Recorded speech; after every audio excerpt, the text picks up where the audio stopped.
E aí, pessoal, na nossa apresentação de hoje, aqui na Videoteca Ciência Florestal, Conexão com a Sociedade, a gente tem uma missão muito bacana. A ideia é construir uma ponte real entre o rigor lá da pesquisa de ponta e o nosso dia a dia. Sabe aquela ciência que às vezes parece trancado nos laboratórios? Pois é, a gente vai tirar ela de lá hoje e te mostrar o impacto gigantesco que ela tem na nossa sociedade. Então se acomoda aí que o convite de hoje é para uma verdadeira jornada de descobertas. E para guiar a gente nessa conversa, todo o alicerce da nossa análise vem de um trabalho simplesmente fantástico. A gente vai mergulhar na tese de doutorado da pesquisadora Lívia Laiane Barbosa Alves, lá do prestigiado Programa de Pós-Graduação em Engenharia Florestal da Universidade Federal de Lavras, a nossa querida UFLA. É o tipo de pesquisa que une uma paixão genuína pela conservação ambiental com uma precisão analítica de cair o queixo. Mas antes da gente entrar nos dados duros, pensa comigo um pouquinho. O que será que a história oculta das nossas nascentes realmente revela? Porque olha só, quando a gente bate o olho num curso d'água nascendo no meio da mata, a gente está vendo só uma fração de segundo do tempo. A grande questão é, como é que a gente desvenda os segredos milenares que, no fim das contas, ditam se essas fontes de água preciosas vão sobreviver ou não? Bom, para a gente responder a isso, primeiro precisamos entender quem dita as regras do jogo. São os chamados filtros ambientais. Imagina que eles funcionam como uma peneira gigante e implacável da natureza. O clima de uma região ou as condições daquele solo funcionam como juízes mesmo, sabe? Eles selecionam rigorosamente quais sementinhas podem germinar ali e quais espécies ganham a permissão evolutiva para prosperar através dos séculos. Não é qualquer planta que passa por essa peneira não, hein? E é justamente essa peneira que nos leva ao segundo conceito essencial de hoje, a diversidade filogenética. Parece um palavrão científico daqueles, né? Mas, traduzindo para a nossa realidade, imagina uma árvore genealógica gigantesca e super profunda. Quando a gente fala da riqueza genética das espécies em um ecossistema, estamos falando desse acúmulo de estratégias de sobrevivência de milhões de anos. É essa bagagem histórica, essa diversidade toda, que dá a verdadeira resistência para uma floresta continuar de pé. Tá, mas você deve estar se perguntando, por que toda essa teoria importa para mim? O ponto-chave é o seguinte, as florestas de cabeceira, aquelas matas que ficam ali, abraçando e protegendo as nossas nascentes, elas são os motores do ciclo da água e verdadeiras campeãs em puxar carbono da atmosfera. O problema é que o equilíbrio hídrico delas é super delicado. Isso faz com que esses ecossistemas sejam incrivelmente sensíveis e vulneráveis ao extremo, tanto às mudanças climáticas quanto à ação humana. Foi justamente por causa dessa urgência toda que o pessoal da UFLA traçou um objetivo super ambicioso. Eles não queriam só tirar uma foto de como essas florestas estão hoje. A ideia era entender o filme completo, desvendar a história evolutiva dessas nascentes, atravessando o clima do passado, compreendendo as pressões do presente e aí sim projetar o que vai acontecer no futuro. Eles queriam entender de vez como o clima antigo e o solo se juntaram para moldar o destino dessas áreas tão vitais. E como eles fizeram isso na prática? Olha, foi muito trabalho de campo, viu? A metodologia focou direto na precisão, sem enrolação.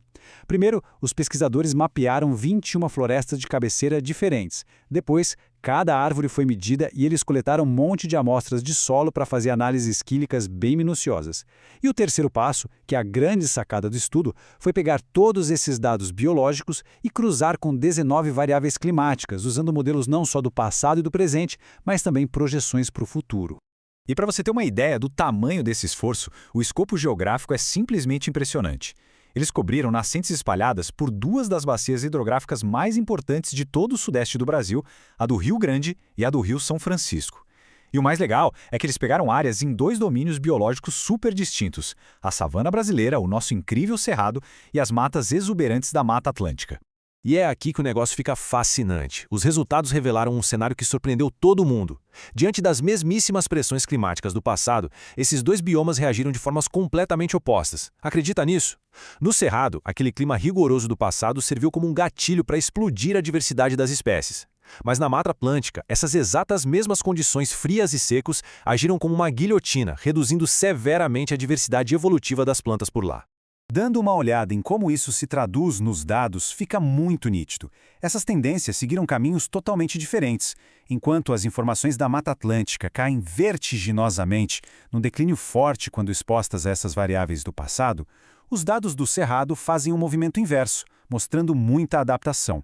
É a ciência provando com números que a história evolutiva deixou cicatrizes e heranças completamente diferentes em cada um desses biomas.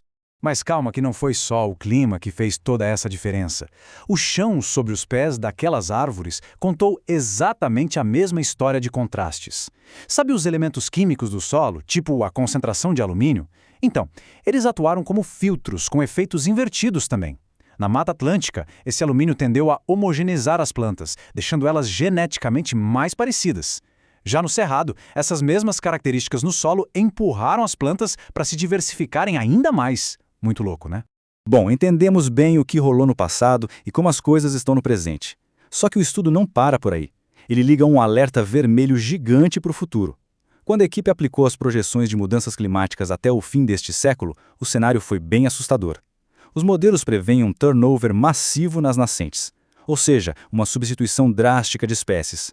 Muitas das plantas que hoje protegem essas águas podem simplesmente não aguentar o calor ou a seca que vem por aí, abrindo espaço para espécies diferentes.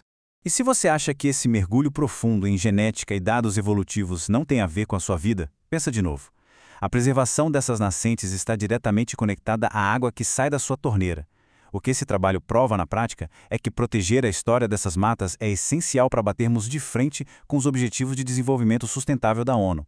Estamos falando de garantir água potável real, agir contra a crise climática e segurar a onda da perda de vida terrestre. É a pesquisa de base segurando metas globais.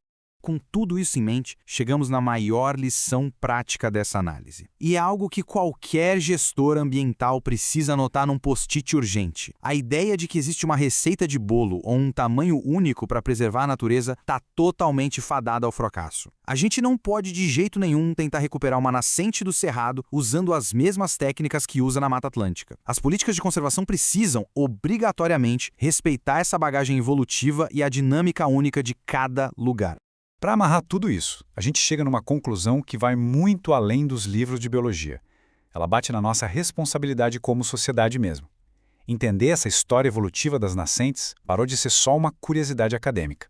Virou, literalmente, a nossa única base segura para criar estratégias que funcionem de verdade. Se quisermos manter as florestas em pé e os rios correndo num mundo onde o clima muda tão rápido, a gente precisa olhar para o passado para salvar o futuro. No fim das contas, é uma pesquisa simplesmente vital. O que fica na nossa cabeça é como as políticas e as ações que tomamos hoje vão desenhar o mapa e a história evolutiva das florestas de amanhã. Bom, fica o convite para continuarmos aprendendo e desvendando a ciência que move o mundo. Até a próxima!